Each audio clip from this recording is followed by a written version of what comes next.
Welcome to the Banker Lamp. Please enjoy the video. You begin by defining the story's destination, genre, length, mood, and target reader, because direction anchors creativity. Once done, gather quick reference material, character traits, setting bullets, and theme phrases so the model has context.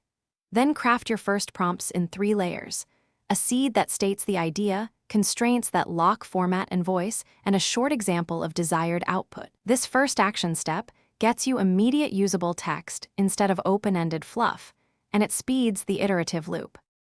Once you have an initial draft, you move into focused iterations. Ask the model to expand specific scenes, generate dialogue, or compress exposition. Make sure to run distinct editing passes, first for clarity and plot coherence, then for voice and character consistency, and lastly for pacing and transitions.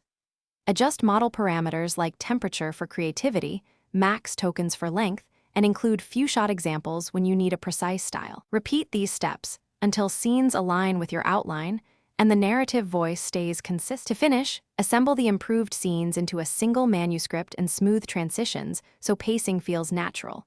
Read aloud to catch rhythm and repetition.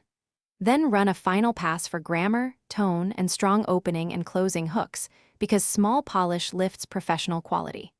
If the model starts drifting or producing contradictions, reset the context, simplify prompts to single asks, and lower temperature to reduce inventiveness. This troubleshooting tip quickly restores focus, so you can finish confidently and publish sooner. Thanks for watching. If this was helpful, leave a like and consider subscribing. See you next time.